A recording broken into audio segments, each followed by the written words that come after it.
In the packed military base, visitor center waiting room, a woman sat alone with her hands resting on her lap, fingers curled tightly around the hem of a worn, faded green jacket that hung off her shoulders like memory itself tattered out of place, and unmistakably old so that a teenage recruit, polished and proud in his new uniform, leaned toward another, looking like she stole that from a thrift shop dumpster. They laughed too loudly, and the woman didn't react, but someone else did.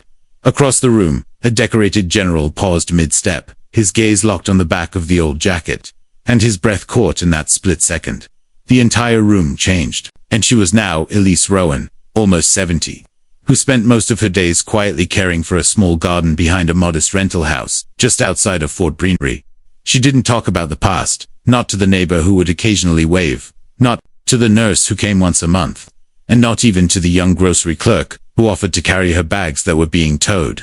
Elise was just an elderly woman who was forgettable, but every Saturday, without fail, she took the 9:45 a.m. bus to the base, where she would sit quietly and wait.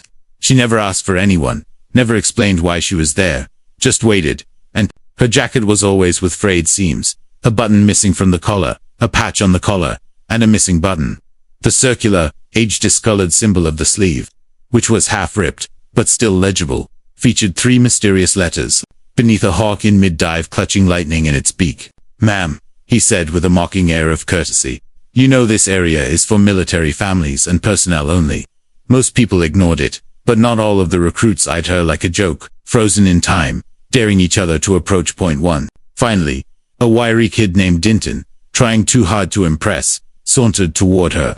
"Even so," she remarked, "nothing hat jacket wouldn't pass inspection in a soup line." Denton grinned. Some others laughed, but it not only was their laughter, but there was also a dismissive expression and a general consensus that this woman, with her silence and outdated attire, was invisible, and that whatever narrative she had finished long ago was probably not worth knowing at the time. When Boots entered the circle of snide smiles and idle glances, the general, tall and silver-haired, with a chest full of medals and a stare that could freeze a storm, stopped. His eyes remained fixed on the jacket. "Where did you get that?" His voice cut the air, and Denton blinked. "What, sir, that patch?" The general's tone had changed from anger to almost reverence, and the room fell silent. Slowly, as though drawn out of shadow, Elise's head rose, and her clouded but unwavering eyes met the general's. He muttered, "You were OSR." She nodded. "Once, just once." And the general, a legendary figure on the base, who had flown into combat zones and shouted instructions amid gunfire, stepped back. He said, "Everyone out." Not to her, but to the recruits. "But sir," Denton stammered. "Empty." Elise stayed seated, unfazed. The general came slowly, like a man approaching a ghost. "And they informed us that the entire OSR unit was lost in 79. Elise spoke for the first was as soft as smoke from a dying fire. "We were buried after being lost. Before a landmark operation, called Silent Raptor."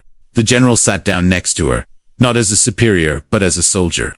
He whispered, almost to himself, "Closet-deep infiltration. You were the only woman in the unit, weren't you?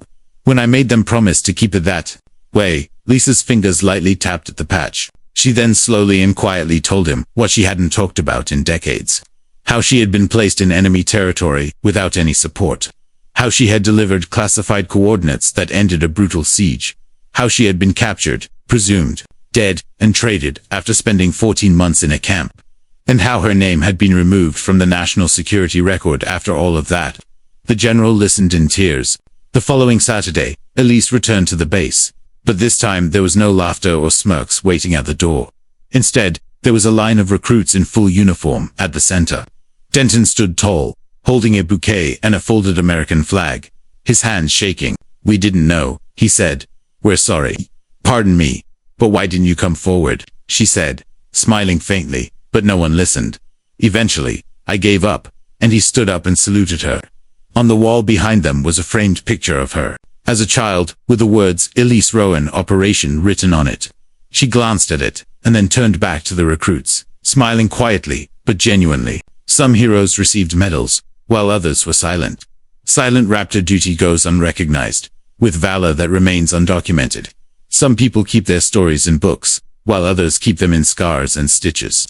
If this story touched you, don't stop here. Share it with others. Let the silent giants be seen, and subscribe if you think the world needs more moments like this.